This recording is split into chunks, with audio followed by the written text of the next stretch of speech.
Okay. Hi everybody, welcome to the channel. I have got Charlie and Daniela as with me, as you can see, and we are going to talk about Chloe Brown, which we've been rereading as part of Sister Along. If you're in the chat, if you could just let me know if you can see and hear us. Okay, that's always the first thing I want to check, because there's no point in us starting to chat things through if you can't hear us. If you can just let me know if you can see and hear us, okay. We have also got a couple of comments already in the chat, which was nice. Mel was saying it's 1 a.m. for her. She's in Australia. I can't remember which part of Australia. Sorry, Mel, if you're watching this later. But yeah, 1 a.m. Fair enough. That's fine. And we'll hopefully get you're a hero coming to join us at 1 a.m. Yeah, and also letting us know that it was 1 a.m. for her, bless her. Okay. We've got the other Mel, so we've got Crazy Mel. Completely forgot this was today. That's because, Mel, if you're watching this later, I've been absolutely terrible at advertising this and talking about it. Going to do my best to finish in time, but I do have to go out for a couple of hours, which is annoying, currently at 42%. So you're almost halfway through, which is great. And like I said, I have completely failed in my task to remind people this is happening. Until, I only finished it on Tuesday, literally the last day of the month. Yeah, I finished it. I think like Monday I might have finished it. I was really late on it as well. I finished it today, so right on time. Yeah. So it's fine. So yeah, hopefully you'll enjoy the rest of it when you get to it. Got a few people saying hello now, so hopefully they can hear and see. Hello, Marlene. Hello. And we've got Amy. Hope you're okay. Amelia's here. Hi, Amelia. Which is lovely. Zara's saying, yep, so I'm assuming this is to, yes, we can hear you. Okay, that's good. Yeah, Marlene can hear us. Emma's here as well. Who else have we got? Got a few popping up. Teresa's here. Cool. Joe's here. Can see you and hear you. Brilliant. Okay, so we're good. Technology's working. That's nice. Tea on a rainy day. That's a great handle. I don't know who that is, but that's a really good. I like that handle. Okay. And Sarah's saying only finished rereading it yesterday, so it's fine. We're all friends here, so we're okay. Char's here as well. Hi, hello. Right, okay. So obviously our first one, our January read, was Chloe Brown. We're going to do Dani Brown this month in February, and then Eve in March. So all three of us, this was a reread for all of us. Those of you in the chat, in the comments, let me know if this was the first time you read it or if it was a reread. If it was your first time, I want to know your rating, and if it was a reread, I want to know your rating, but I want to know if it's changed and why, like what it was that was different second time around, if it has changed. Charlie, did your rating change from reread to read? I don't remember, like I haven't really double checked my rating. I think I rated it like 4 stars, maybe 4.5 stars, maybe, or 4 stars the first time. Yeah, I'd probably say it was like similar. Yeah, 4.5 stars. Like I do half stars because that's just what I'm like.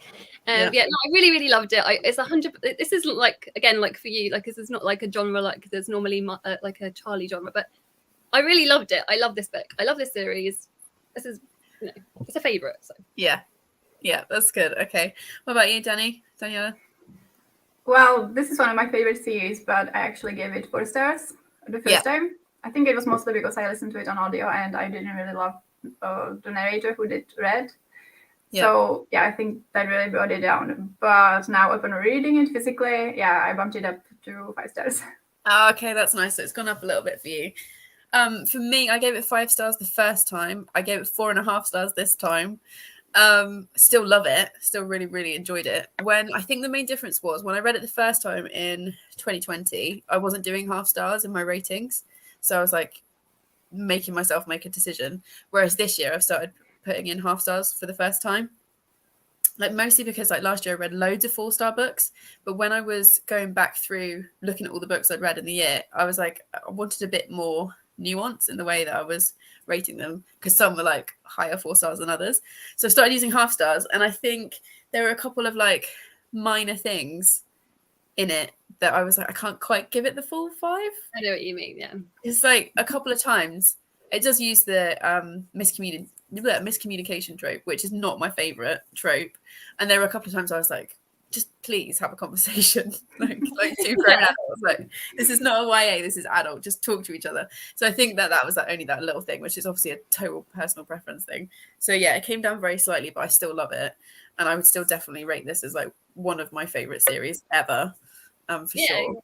Definitely. And it's just it's like 100%. Yeah, I think it's just second time you pick up on a few different things, don't you? Yeah, like certain times they were talking to each other, like you said, and it's like certain, like I thought either things like Red had said to Chloe, I was like, oh, don't like that. Like there's nothing major, and it's and same vice versa. But do you know what? Yeah, it wasn't like a strong 5 stars for me, but I don't do house stars at the moment, so I'm making myself decide. And like Danny Brown is actually definitely like stronger 5 stars, but I think it's closer to 5. So. Yeah, it's such a great series, and like, I think also for me, when I picked up this series the first time, I didn't read romance at all. Like these are the first romance books I'd ever read, I think. And I was saying before we started the live show, I'm pretty sure that Charlotte and I did a Charlotte from Books and Bargains and I did a book swap. So I think she made me read Chloe Brown, and I gave her probably some hideously dark thriller to read in exchange. So I didn't know anything. I didn't have any other like books to base it on in the genre. And now I don't read loads of romance, but I've read a bit more of it now. So I think I'm a little bit more critical of it than I was the first time around, when I was just like, this is so cute and I love it and it's da da da da. Whereas like, it definitely, like I know you were saying about the YA thing, I definitely think it does read slightly younger than like an adult romance. Like I would definitely say that. So I think also, like, obviously when I read it the first time, I hadn't read Danny or Eve yet, and I think Danny's better than Chloe. I think it's better written.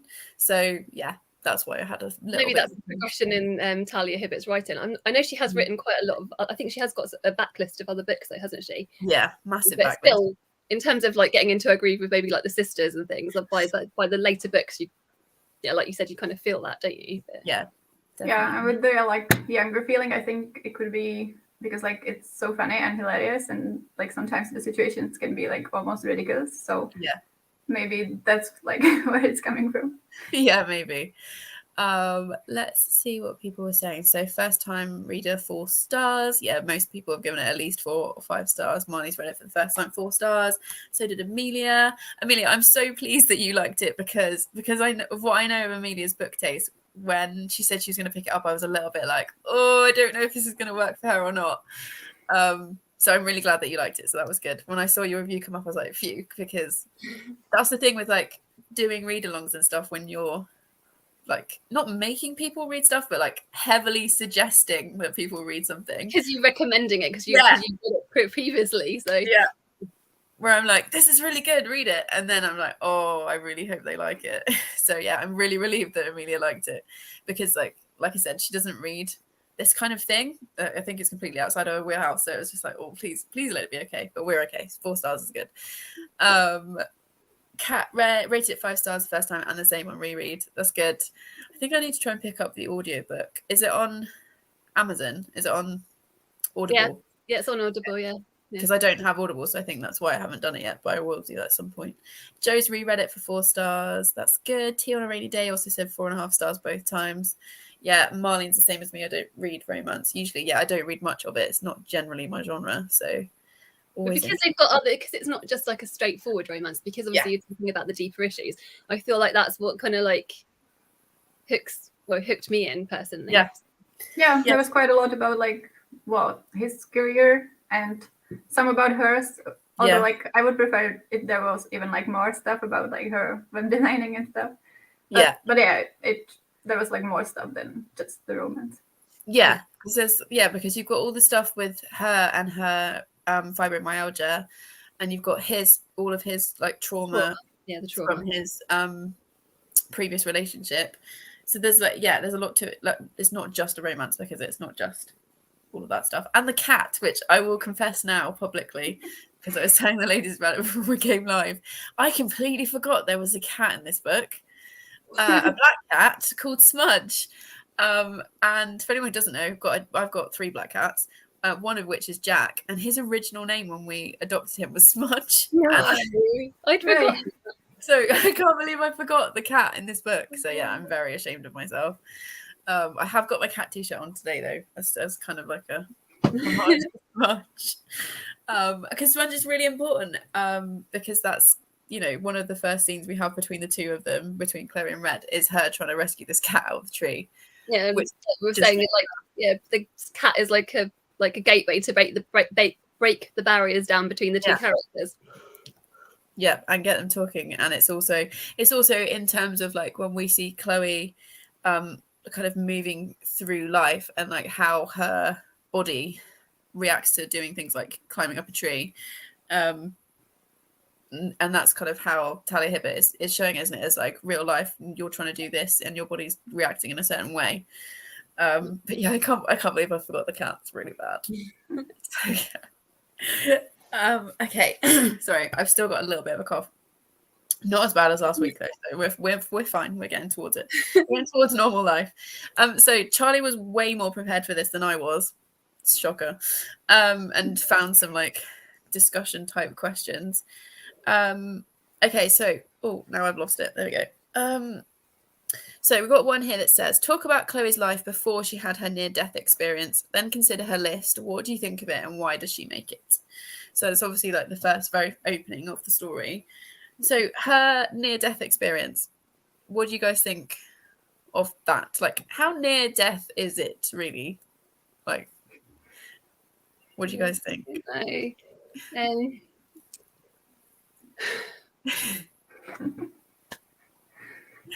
Because like it's the whole thing that kicks off the book. Remind me again, because I was just with that bit was like at the beginning when I was like literally off my head. I was listening to the beginning of this when I was like off my head with COVID. So like not every detail like is like at the forefront of my mind. So you refresh my memory and then it will come back and then I'll say she's walking down the road and a drunk driver careers into the front of a shop or a cafe or something, and like goes past Chloe, and I think she nearly does nearly get run over, but it's not like it's not like the nearest brush of death, but it is that like wake up call, isn't it? Where she's like, I need to actually live my life.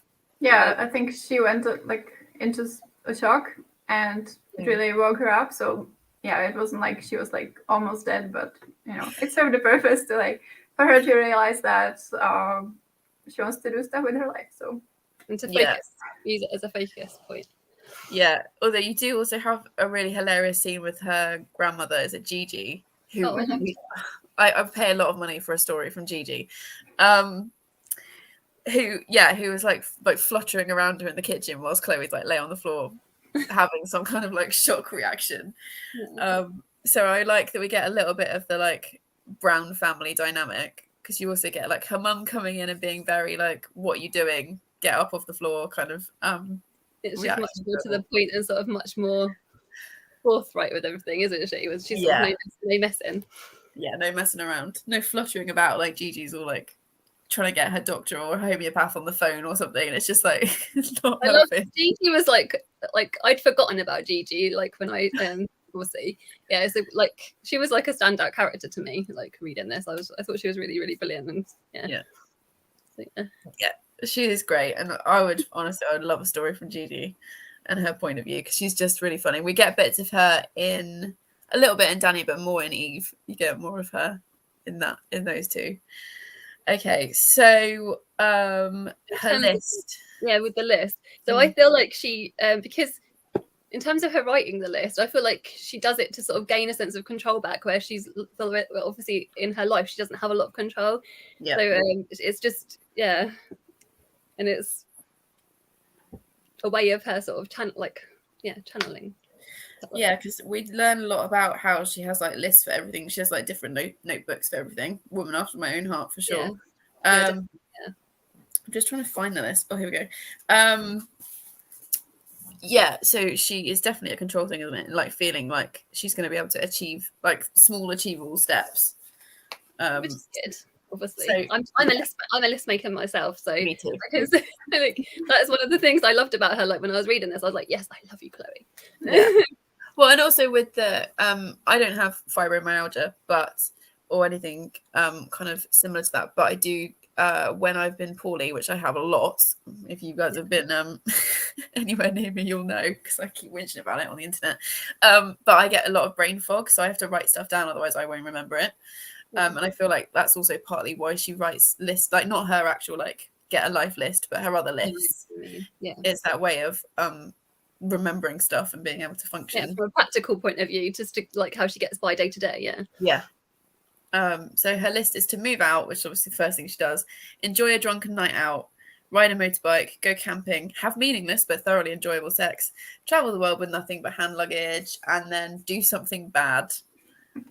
And obviously she achieves all of those. I think the only one for me that's like a bit, I'm not sure why she'd put it on there, is the do something bad one. Yeah, why? Yeah. I'm not sure what purpose that serves.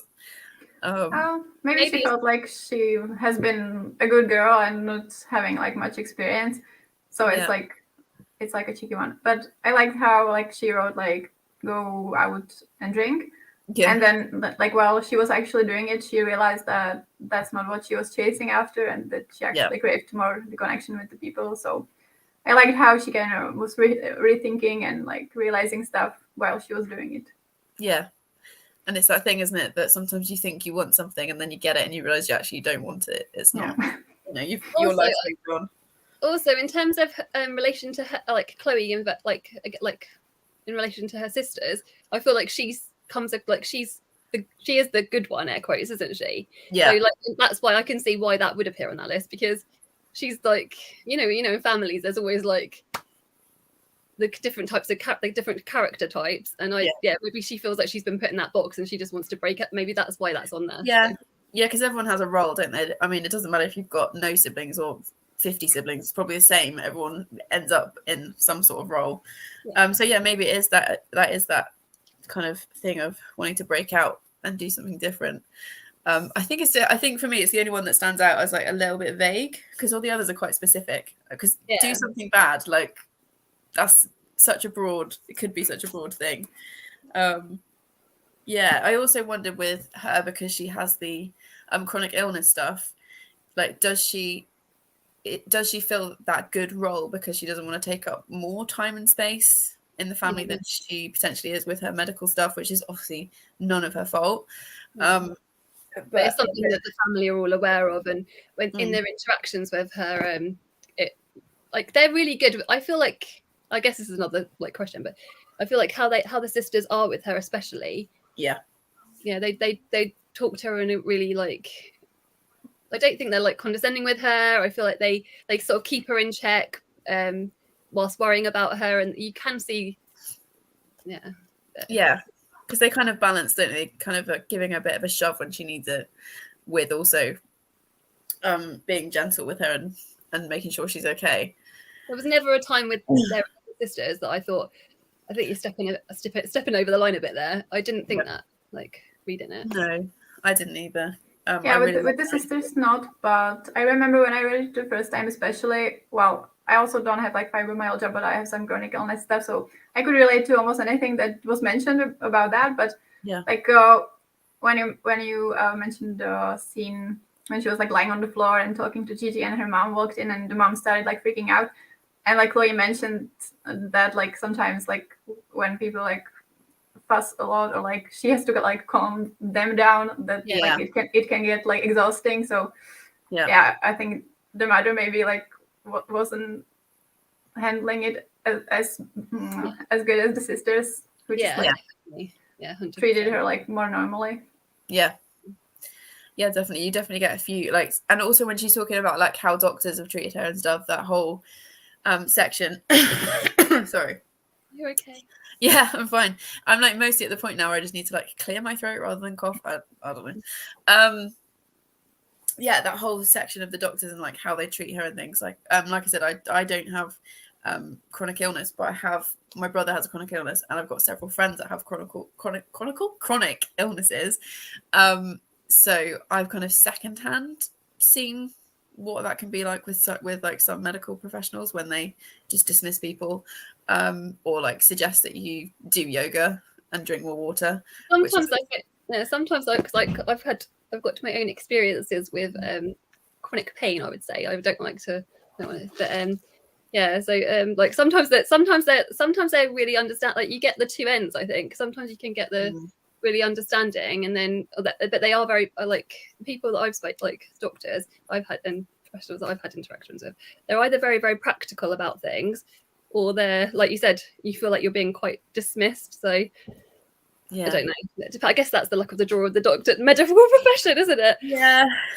But like that whole section where she was talking about how she's been dismissed before and like just told to drink more water and like do yoga or whatever, and it's just like that's not gonna fix, you know, that's not gonna help her in this situation. And that's one of the things I really like with how Talia Hibbert uses Red as well as this outsider that's got no experience of this, and that kind of whole world, I guess. And she kind of uses him, I guess, for readers that don't have experience, and then they kind of know a bit more about it and a bit more about how to support people, maybe.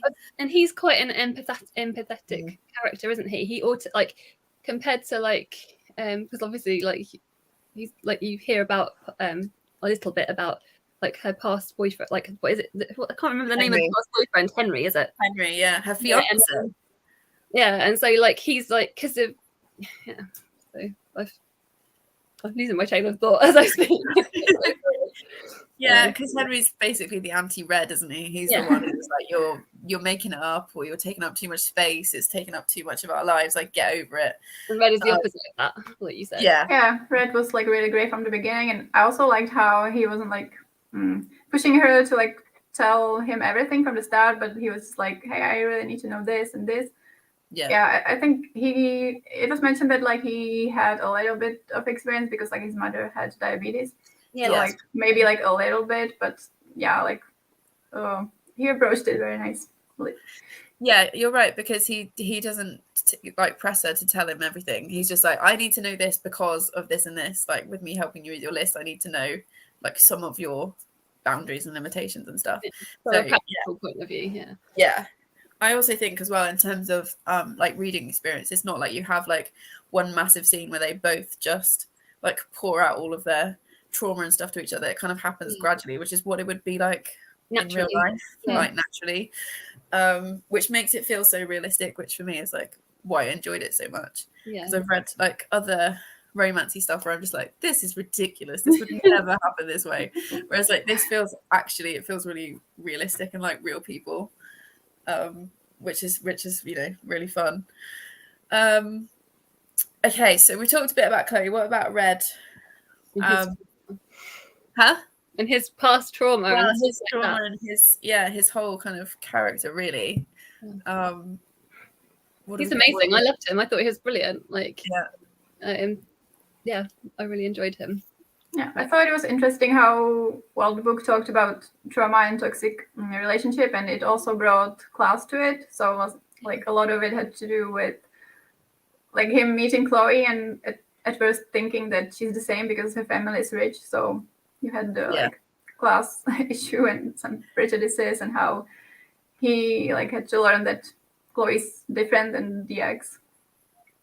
Yeah, because at the start I was a bit like, when you read it the first time, I'm like, I don't understand why Chloe and Red don't like each other. Why is he immediately kind of taken against her? And then you realize it's this really deep-seated trauma in him, that he's used to hearing that kind of cut glass accent and almost immediately assuming that she's going to be a horrible person like his ex was.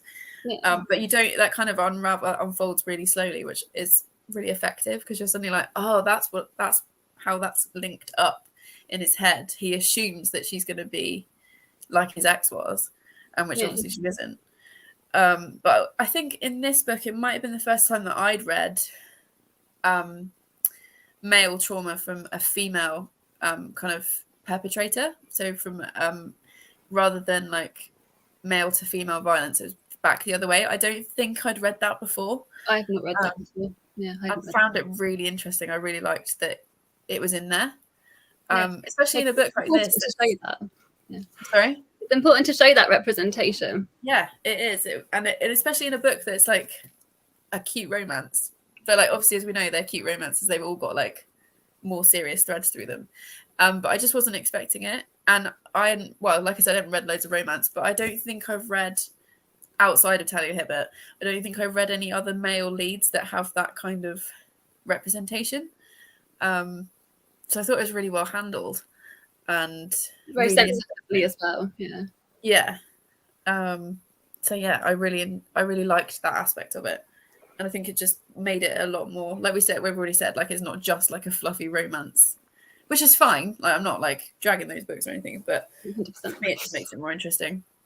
Yeah, I really like it about the series as a whole that you have it basically in every book. You have like either chronic illness or mental health stuff or like neurodivergent stuff. So and yeah, in the second book also, Yeah. it's someone who has anxiety. So Yeah, also and like from the male perspective. Yeah, because you have grief as well from the male perspective in that, which is linked in with his mental health stuff.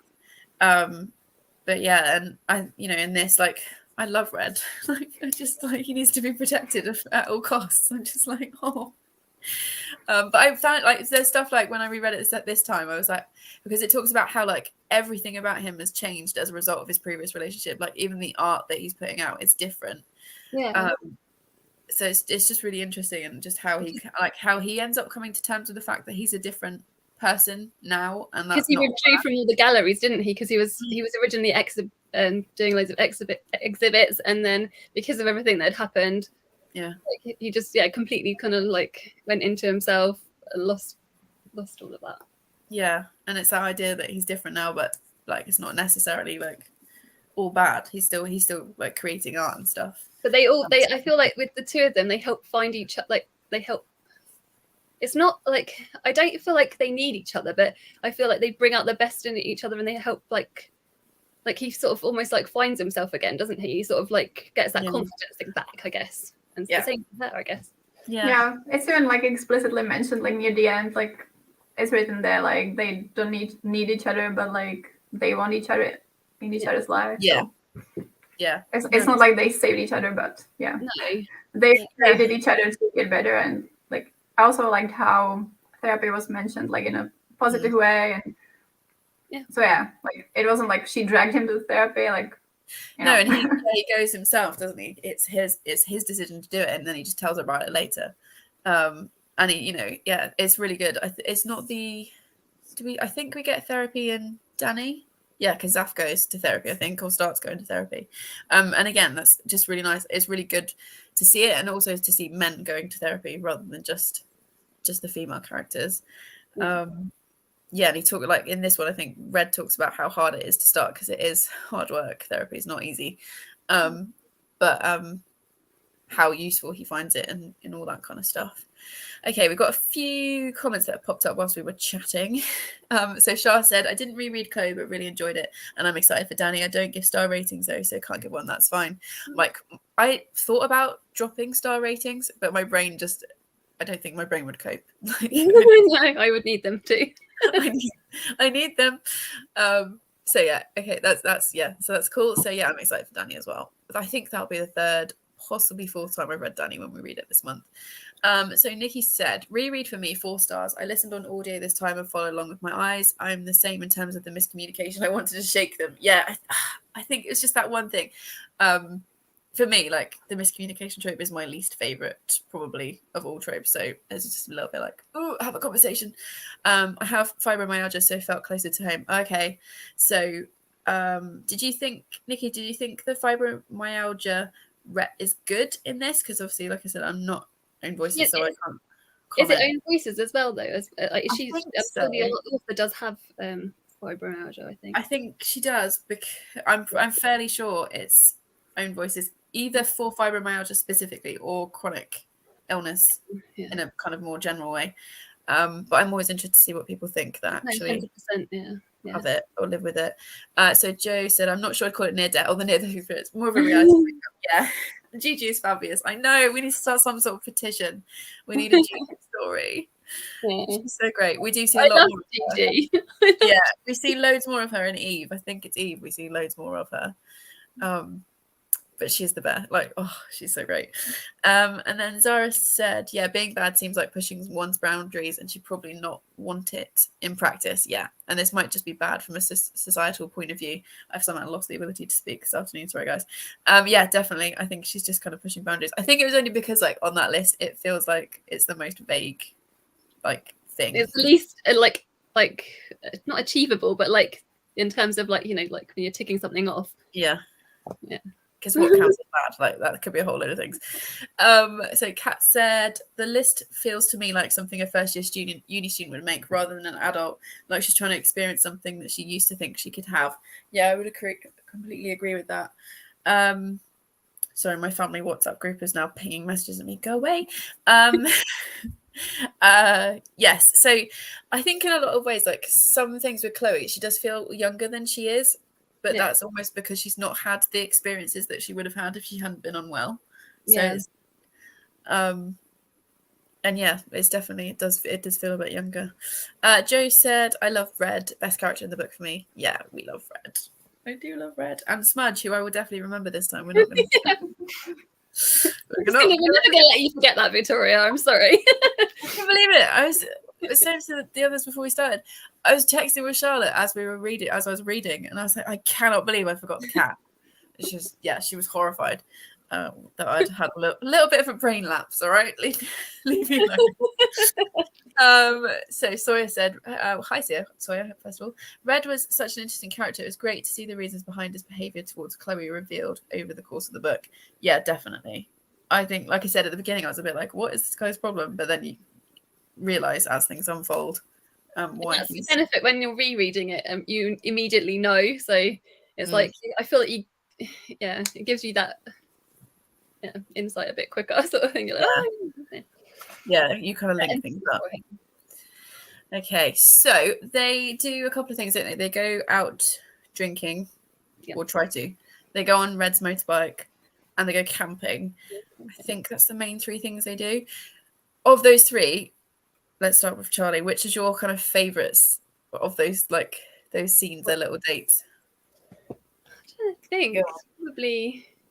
I did like them going on, and they went on the bike together. Actually, I thought that was really cute. With like her sort of holding on, and like I don't know, like I liked. I remember the conversations after that; they were really sweet with each other. So yeah, I would say probably the bike. I would say. Yeah. What about you, Daniela? Well, I really like the night out because like a lot has happened. Like they went out to a bar, and then Chloe was like, "Yeah, this is not it." Yeah. And then it was really interesting when they went to the gallery, and she learned more about him and the world. Also, like when they met her aunt. Yeah. There was a pretty hilarious scene. So yeah, I think that like they got to know like other parts of each other on that night. Yeah, I think that's true. Yeah. Okay, because you two have picked the others, I'll pick camping because to be fair, it was a bit of a mean question because I like all three. Also, the motorbike scene made me laugh because for anyone that doesn't know, my husband's got a motorbike, and when we met, I was like, I am absolutely not getting on the back of that thing. No way. I'm not interested. I don't like going fast. All that stuff. I'm not doing it. And then a decade later, I love being on the back of his bike. It's like one of our favorite things to do is take his motorbike out. I would never want to drive one myself, but I'm happy on the back of his. Like, so that whole scene where she's like really nervous and getting on the back and then actually realizing how fun it is, that was pretty much my experience. And when she's screaming, I'm pretty sure the first couple of times we went out, I nearly deafened him, even with like 2 helmets on and the noise of the bike, because I was just like screeching my head off. So that I was like, yeah, that's pretty much how it works. Although she gets on with a skirt on, which is bold. Yeah, I did think that was a rogue choice. Actually, I did think that when I was listening to it, I was like, maybe put your jeans on, Chloe. But I was like, why are you doing that? Yeah, I was like, well, everyone does their own thing. But I really like the camping because it's a really, well, they're all really sweet scenes, but it's the like level of care that he goes to make sure she's comfortable with, like making sure there's loads of like cushions and blankets and stuff and all the fairy lights and all of that stuff. So yeah, I do like the camping. He's always so tender with her, like in their interactions. Like I know we'll probably get onto this maybe a bit later in terms of consent and stuff, but like when you get into like the sexier stuff, obviously he's really like he's consent is a big thing, but every step of the way he's so tender with her, and I just love that so much. Like he never sort of like roughshods over her. I can't think of the words. Do you know what I mean? Yeah. But I also loved like how he was like, well, go find some sticks for the marshmallows, and she's like horrified. So like, he's like really considerate, but like he doesn't shy away from like teasing her and like, they have banter, don't they? Obviously, that's the biggest part of their another part of their. Because I think he's similar to her sisters in that way, in that he does like laugh at her and like kind of wind her up a little bit, but it's never too much. It never crosses over into actual mean. It's always in that like flirty, kind of pushing her boundaries a little bit, like the whole thing with like go and find sticks, and then she's like completely freaked out by this. But you kind of get the impression that if she'd gone to get sticks, he would have happily just toasted the marshmallows on them instead of using the skewers that he bought. You never feel like he's walking on eggshells around her, for sure. Like I never felt like that. No, because like obviously that could be when you find out someone's like got a like an illness or a chronic thing that you worry that but it feels like he makes space for her, but he doesn't treat her any differently to anybody else than he would. So yeah, it's good. And the consent, might as well talk about it now. Massive part of Talia Hibbert books, obviously, and one of the main big reasons why I like them and why I think a lot of people like them is consent, because there is consent all the way through this book for lots and lots of different things. Every step of the way, like right down to like when he's giving their first kiss, he's like, "Oh, can I kiss you, Chloe?" He says. Like I just like. It's just handled really well, the consent stuff. And like I said, he just, well, not even him, it's both of them all the way through are constantly checking in on each other. And what I really like is that it, like, especially when it gets into the sex scenes, like it doesn't interrupt it. It's not like and it's not like a big deal. It's just very much organically like woven into what's happening. Which just shows that it's not it shouldn't be a big thing. It's just a part of what goes on. Does that make sense? Like, it's the next step in their relationship. And they're just constantly checking in with each other, which is really nice. And hopefully just like the more it's not all about the sex. The book is never, the whole book is like, it's definitely not like, if people going into this book like haven't read it before, it's not just like about the sex. It's definitely not. It's more the plot and the characters. No. The sex is like you said, it's like not a side part, but like it's there, it happens, but it's not like the main focus. Yeah, no, it's it's not like what was it? Chloe was reading some book last year that was like the Daddy Jafar book. It's not one of those. Like is it Katie Roberts that writes the real smutty stuff, which is fine if that's what you want to read. That's fine. Yeah, 100%. But that it's not smart. Like it's not like but I think it's also it is the sex scenes that set it apart from being YA, because otherwise that's true actually. Out, especially this one. Like Danny, I think is a little bit more adult with like what she's doing and all that kind of stuff, and like all the grief stuff, which we'll talk about next month. But in this one, I think it could quite easily turn YA if it was Fade to Black. Yeah, that's true. To kind of take the sex scenes out, then it probably would read a lot younger than it is. But yeah, it's definitely they're books with sex scenes in. They're not like sexy books, I guess, is how I would explain it to somebody. 100%. But the consent is really good, and it's just really straightforward. And hopefully, if more books do it, then it becomes more normal for it to be in, and then obviously people read it, and that's what they expect. It needs positive sex representation like that. I definitely think that's like so important, especially I just think it is, because I read The Roommate by Rosie Dannon, and that's really sex positive as well. I've got the next one on my TBR somewhere, The Intimacy Experiment, and I think the more we have of that, the better, because it's just really good rep. Okay. I haven't talked about one specific book in a live show before, so this is a new one. Right, so let's have a little look at. So we've briefly talked about Henry. He was the anti-red. We hate Henry because he's the fiance that left her for no reason. Okay, so we've talked about that stuff. We talked about the ratings.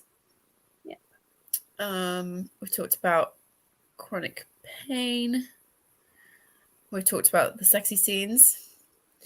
There were a couple of things, right? I thought about this. But in this book that's set in the UK, set in England, British author, but there's a couple of references that she makes that are really American, and they stand out. Like calling Red the superintendent of the building. Oh yeah, Like that's not a thing. No. Like he's be like the caretaker. Also, like because I used to work in property, I'm not aware of that many blocks of flats that like have a live-in handyman. So it was a bit of a like a weird jarring thing. I think where was the other one I talked about? S'mores as well.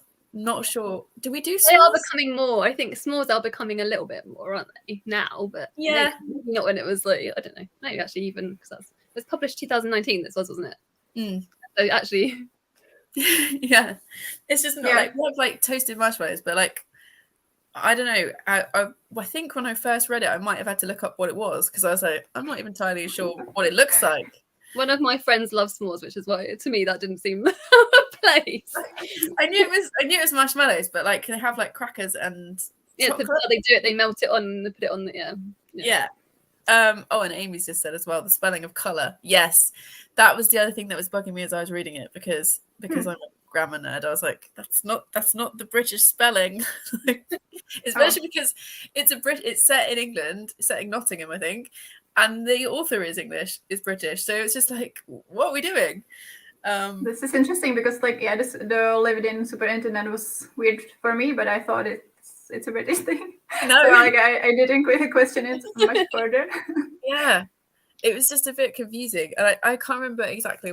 I'll pick it up as we read through the others, but I think she does it a couple of times in the other books, and I'm just like, what's happening here? Where are we? I only ever listened to the audiobooks of all of these. I was going to try and read the book physically, like I said, but then I got poorly. So so I only with the audiobook I wouldn't pick up on that. Like in terms of spellings of things. No. So I'm just looking at the other questions. Somebody said, does anyone know what city the book said? I'm pretty sure they say Nottingham, I think is where it is. Yeah, because I remember seeing it and then I was like, because of I looked it up on map. Yeah. when it came up, I was like, okay, where are we? Yeah, it's basically in the middle. Yeah. Like, it's pretty much in the middle of the country. Because I think when I read it the first time, it took me a while to realize we weren't in London because it was only when Red talked about moving out of London. And I was like, oh, that's not where we are. I don't know why my brain just immediately jumped to like big city. It must be London. But yeah, we're in Nottingham, which is pretty central, pretty much in the middle. Not that my geography is great, so nobody take that from me. Mine's rubbish. But yeah, there were just a couple of like times I was like, this is feeling a little bit American. But yeah, the superintendent thing is the biggest thing. I was like, that's not a thing that we have. Maybe it was just like, his friend was the landlord, so it was just a favor. Yeah, and he's obviously he needed somewhere to go because he's moving out of London. So maybe it's not like, maybe they don't usually have like a live-in handyman caretaker person, not superintendent. It's not a thing. But yeah. Okay, and then the last thing that I was going to mention, because you guys might have other stuff to talk about, was just Smudge, because we've already established that I forgot all about him. But what I really like, what was making me laugh is, like, we talk about, like, the other characters and, like, all the other I feel like the cat is really good representation for cats. Like, when it's just, like, lying across exactly where she doesn't want him to sleep, and it's just like, this is where I'm sleeping. I was like, that's exactly what it's like, as someone who lives with multiple cats. I feel like as well with Smudge and Chloe, they kind of need each other, don't they? And obviously when Smudge first appears, you don't know, like, Smudge's backstory. But, they need each other. They find each other as well, literally. They find each other. And, like, because Smudge does have quite a character. Like, Smudge's characterization, I remember, like, I was like, yeah. So. Yeah, and he's a proper little character in the book, and like he's really nervous. He's quite like anxious cat, and I'm like, yeah, me too. And like runs away. Sorry, they build the trust with each other, don't they? Yeah, and I'm just like, oh. So yeah, there was like a hilarious scene when I think it's in the epilogue when like they are having a video call. Yeah, and yes, and Chloe says she misses Smudge, and like Smudge looks like not impressed. Yeah, Smudge is not impressed that he's been left behind. So yeah, I just love it that even the cat in a Talia Hibbert book has got like a backstory and a character arc, and it's just really well drawn. Because when it's kind of like lay all around her flat, like exactly where she said he's not allowed to be, like on the table or whatever, and he's just giving her this look of like, good luck with that. Like that's just so accurate. It was just making me laugh. So yeah, we love Smudge, and we will not forget Smudge again. Yeah. So Kat said her do something bad was flashing everyone on that bike. Yes, it was. I love it. I love that. That's really bad. That's really funny. I love that comment. Brilliant. That's brilliant. And then Cheryl was saying, yeah, the superintendent thing confused me too, especially because Talia Hibbert is British. Yeah, I don't know. We'll have to, like, if she does like if they do like a I don't know, some kind of author chat, we'll have to ask at some point, like, superintendent thing, really? Like what? And so is agreeing that Smudge is such a cutie. Yes, we love Smudge. We will never forget Smudge now. Definitely not. Okay, so was there anything else that either of you two wanted to chat about before we wrap this up? No, did we say about, because I can't remember what we've said. I told you my brain is a little bit all over the place. We've said about the sisters and things about with Eve. You said about how she says things when she's talking when she's saying words. Yeah, that made me laugh. The bits that made me laugh, and Eve was really fun. Like those bits did make me laugh with things that Eve said. Yeah, because it makes more sense when you've read Eve's book. And I feel like it's one of those things, like the upside of rereading it is like you kind of spot things between the sisters. And Eve just constantly using the wrong words, but using them with a lot of enthusiasm, which I enjoy. Which she's like, no, she's super cute. Like I think she's super cute, and like because if like I'm like with the words, so I identify with Eve in that way. Like she says this one bit where she says categorically, and they're like, no, it's categorically. I think you mean. Yeah. And so it's like, and she's constantly doing things like that, which I'm like, yeah, that's me. And we were talking before we came on about how we love the sister dynamic, and we basically need like some kind of story where there's no romance. It's just the three sisters like on holiday together, or like a Christmas story in the Brown That house. Would be amazing. We're gonna have to start, like I said, we'll start some sort of petition. I'm one of three sisters, so like this book, like this whole series, I'm like, yeah, I love this. Yeah, it's really funny because also, yeah, I've got two sisters and a brother, and so that like sibling dynamic between some of them, I'm just like, yeah, that feels very familiar, particularly that like balance between taking the mickey out of each other, giving each other a bit of a kick up the backside when you need, and also being like basically ready to throw hands if your sibling needs it. Like, it's like, I will kill the first person that hurts you. That kind of whole balance, I think, is done really well. But yeah, Eve with her words, sometimes it's just like, oh, bless you. I love her so much. Yeah. What did you think about the epilogue? Like, I thought it was quite good, because in a lot of romance, there's like this trope that a lot of the epilogues will have like really intense scenes, like after a year or something, they're getting married, she's pregnant. That's like the classic. So I quite like that. Like this epilogue was just like them taking the trip that both of them really wanted to do. Yeah. And I don't think there were like mentions of them getting married yet. No. So I thought that was like a pretty good epilogue for the genre. But it didn't go like that far. Yeah, I really enjoyed it. I think both times I was relieved that she hadn't gone down that route of, oh, it's a year later and they're married and Chloe's pregnant and they're in a massive house and all that stuff. And I was like, I'm glad we're avoiding that cliche. And I love that they're doing the traveling thing that was still on her list to do. It's like, yeah, because that's the last, like, we don't see her in the main story. We don't see her complete the list. So like the completionist in me, I was like, oh, she'll have ticked off that last bit of her list. And also they're obviously at the museum that he so desperately wants to go to.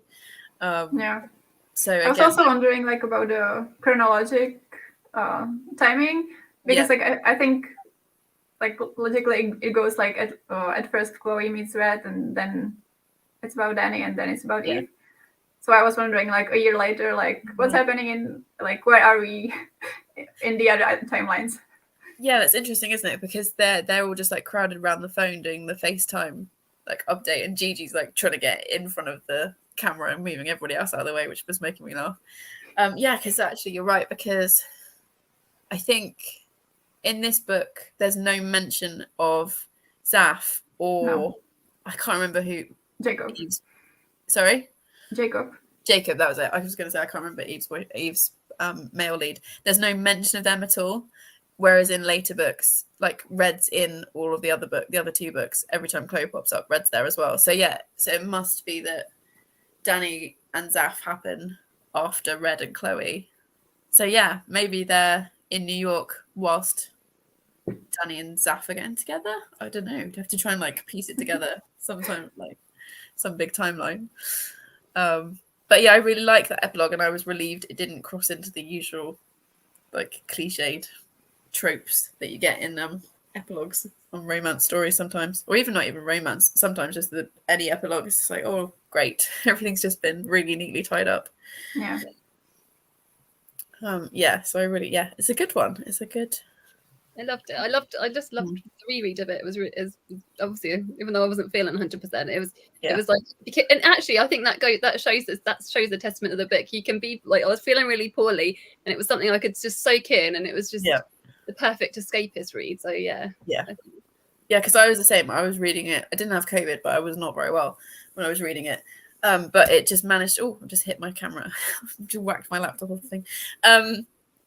It was easy to read and really enjoyable and just relaxing and quite soothing because it's just like, soaking it all in. It was just like a warm hug of a book. Definitely, it's definitely a warm hug of a series, I think. So Kat has said, whilst I love Smudge, the cat storyline drove me a bit mad, and this is a totally valid point. I wasn't a fan of how she essentially abducted the cat. True.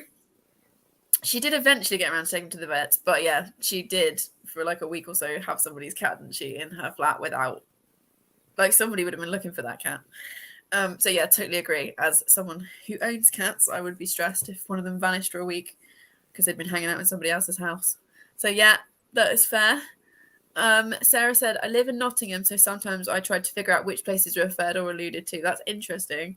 Because I don't know if you get enough. Did you get enough detail on the places? Because like the setting is quite vague. And where like one of their first place like that they are like having a little fondle with each other was by a big statue, but I don't remember. Oh yeah. I don't remember where the statue was described in terms of. No, I don't. Well, I think that's the only like landmarky thing that I could think of. I think it was more in dark space. Oh yeah. Yeah, so I don't know if you get enough information because the setting is a bit vague. Like I said, it took me a while to realise we weren't in London first time I read it. And then Kat's agreeing that Christmas at the Brown House will be amazing. I feel like we need to start a petition because like some kind of like short story or a novella or something like that's set after Eve.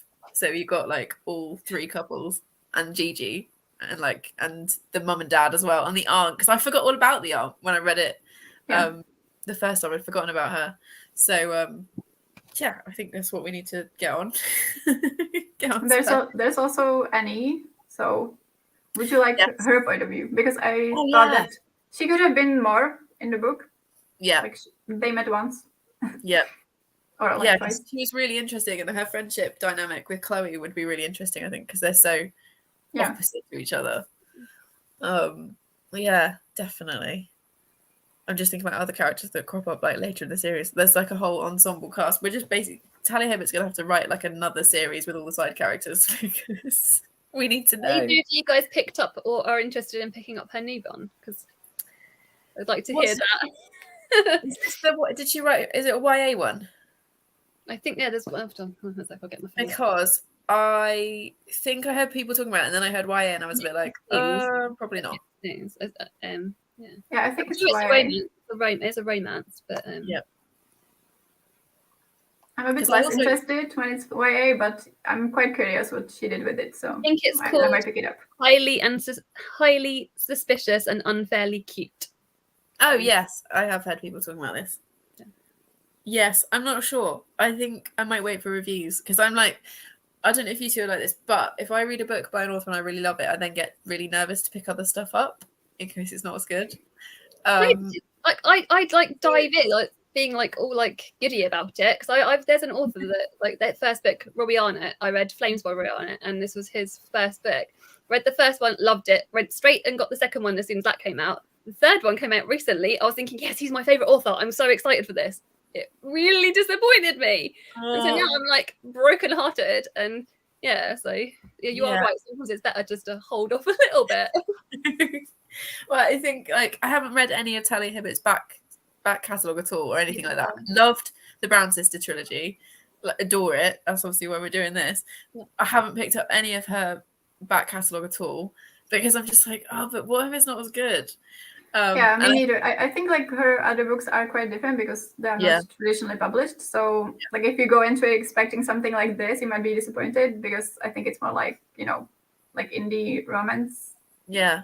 More like less cute maybe. Yeah. Or like less fluffy. Yeah. So if she had like something totally, you know, in the same vein, I might pick it up. Yeah. But like I'm interested, but I'm a bit hesitant. Cautious when it's something else. Depends on the premise 100%.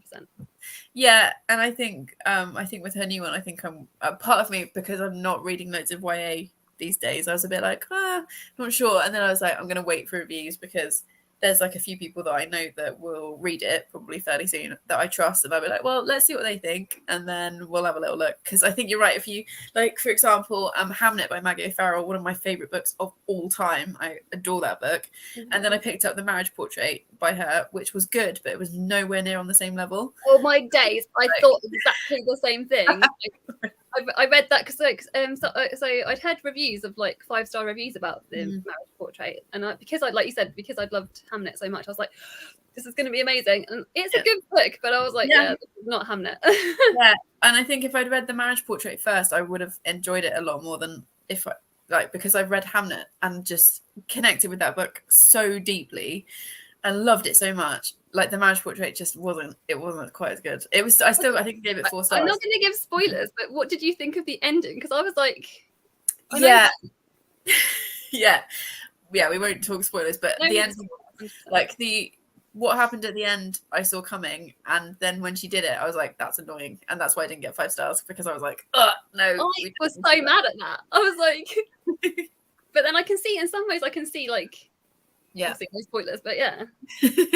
Sorry, I'm not talking in riddles. It's just that if you've read that book, you know why. Like, yeah, it's one of those. Oh, anyway. So no, I haven't picked up the new one yet, the new Talia Hibbert, because, like I said, it's YA, which I'm a little bit iffy on at the moment. And also I'm just a bit nervous because I love this series so much. I'm just like, oh, it's a little bit nerve-wracking picking up potentially something that's not going to be as good for me. So yeah, and like I said, like if you took out, because obviously if it's YA, it won't have the sex scenes in it, so it'll be fade to black, so that's going to be a different dynamic automatically, but I guess we'll see so yeah, everyone says, does anyone else watch it as we're watching? Has anyone read it? Let us know in the chat if you have read it, if you've picked up, or if you're planning to, because people might have it. Is it out now? It's out now. It came out, I think. I don't pay any attention to this. Because I was like, because obviously this read along, I was like, oh look. Yeah. Well, it's because you're much better prepared than I am. No, it's not. It's because I'm control freak. The 3rd of January it came out. Okay, yeah. Some people might have it on TBRs and stuff. I'm sure, because it's February this month, so I'm sure loads of people are reading romance. So I'm sure reviews will start coming out. Okay, so anything else that you want to talk about with Chloe? That I can think of. I'm sure.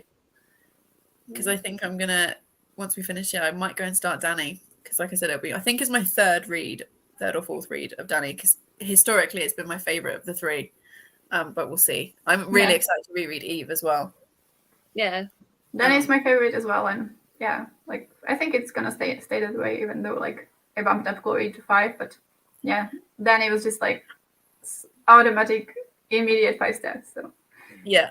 No, that's good. Actually, my last question for you two, because when we started talking about this, I gave you guys totally free reign on which book you wanted to be host for, because I didn't like assign people books or anything like that. What made you, start with you, Charlie, what made you pick Chloe out of the 3, like of the 3 books? Because, like with her chronic pain stuff, like I said, I identify with her. Plus, like how, like as you can tell, how she, like her organizational stuff, like 100%. Like I feel like I know she's not for everybody. She's a little bit Marmite, but for me, like I feel like I'm most similar to her, whether you like that or not. Like that's just like so. Yeah. I think that's probably why I picked Chloe. Okay. Are you the older sister as well? No, but I'm not. I've always been like, I sort of always not act like the eldest, in my we would like. I am like everyone always thinks that I'm the eldest. Okay, so like your siblings might say that you're the Chloe of your family. I think they probably maybe. Yeah. Okay, that's interesting. I always find it interesting. And Daniela, what made you choose Chloe? Yeah, like similar reasons. With the Chronicle stuff, and also like she's in the IT, I'm in IT, and also like the organization stuff. So yeah, I think I'm the most similar as her. Okay, I lost my thought. Yeah, that's good. They're all good reasons. I'm just really interested because, like I said, for anyone that's watching didn't know, I didn't like assign books to host or anything. I was very much like, which books do you want? And yeah, everyone kind of slotted in really easily, so that was good. But that's good. Yeah, so I think that's pretty much it. We've got a couple more comments that have come in since. So Sawyer said, thanks for hosting. That's okay. Been a bit rubbish about talking about it, but I will try and be better when we do Danny this month. So glad I decided to join the read along. I started Danny last night before bed, meant to read a couple of pages, but couldn't put it down. Seriously, these books get you, don't they? Yeah, that's really good. I'm glad you're enjoying it. Yeah, thank you. I'm glad you're enjoying it. And then also Kat was also reading Danny when this live notification popped up. Got about 70 pages left. Blimey, Kat. That's good. I'm going to go and start Danny again this afternoon. And I talked about it before, but I do have these very nice softback editions. Gorgeous. They are like genuinely, if my house is on fire and my husband's son and the cats are outside, this is one of the things I'm grabbing, like, because they're so nice. So yeah, we're gonna go have a little walk now because it's so nice outside. And then I'm gonna make a start on Danny, I think, ready for the live show, which is the first weekend in March. I think it's already on my channel, like linked, so you can put a reminder thing on. I think I'm not very good with this, but yes, thank you everybody for being here. Thanks for reading with us, and like I said, we'll be back with Danny at the start of March, and it'll be me and Aoife from Pretty Purple Polka Dots, and potentially some of the others if they're about as well. But yeah, we're going to do the awkward 30 seconds of waving whilst the broadcast ends now. So my daughter's just there. So hi. We managed the whole show practically without any interruptions. We have. Well. And I haven't had any cats coming in either. They're asleep downstairs for once. No, that makes me sad. I would love to see your cats jump in. Oh, I know. Right. Thank you so much, guys, and we'll see you next time. Bye. Bye.